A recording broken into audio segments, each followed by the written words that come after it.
Assalamualaikum warahmatullahi wabarakatuh.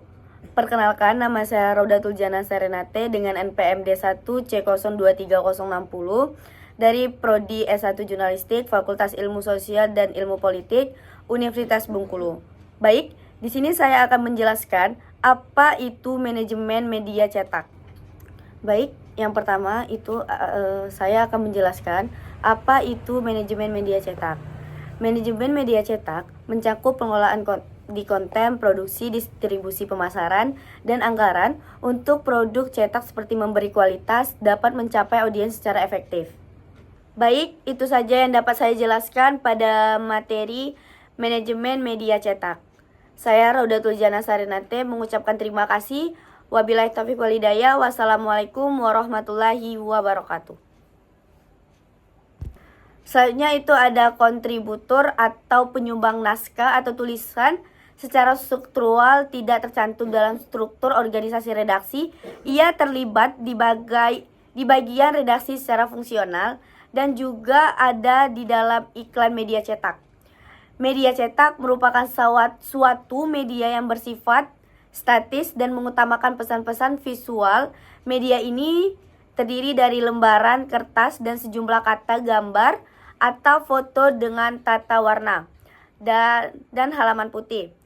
Media cetak merupakan dokumen atas segala yang dikatakan oleh orang lain dan rekaman peristiwa yang ditangkap oleh seorang jurnalistik dan diubah dalam bentuk kata-kata, gambar, foto, dan sebagainya. Dalam pengertian ini, media cetak yang dipakai untuk memasang iklan adalah surat kabar dan majalah.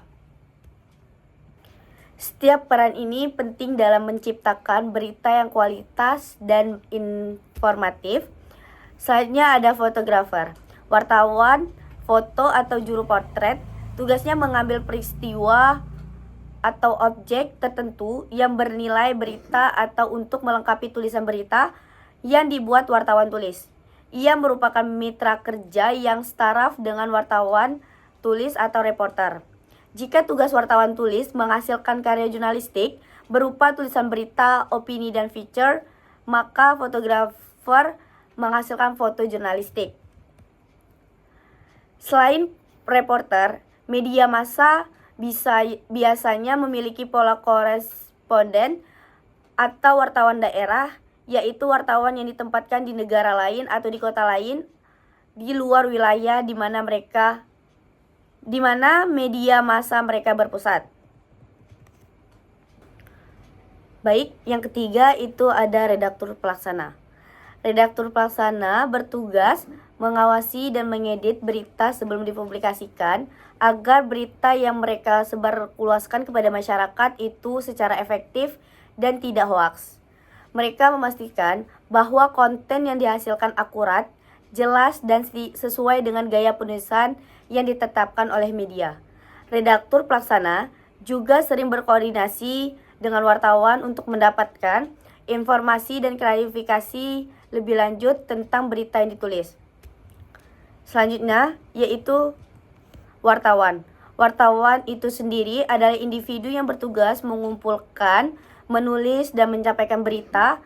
Mereka melakukan investigasi, wawancara, dan penelitian untuk menghasilkan konten dan informatif. Wartawan seringkali berada di garis paling depan dalam melaporkan peristiwa dan isu terkini. Yang selanjutnya itu ada responden.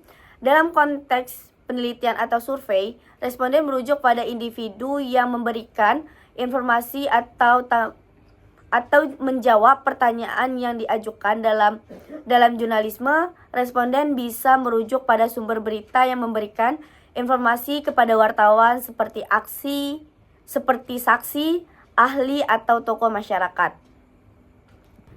Dalam konteks media dan jurnalisme, berikut adalah penjelasan beberapa istilah penting.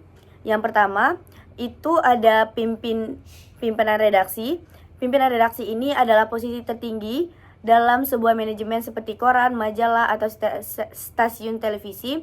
Pimpinan redaksi ini bertanggung jawab atas keseluruhan kebijaksanaan, editorial, pengambilan keputusan, dan arahan yang diambil oleh media.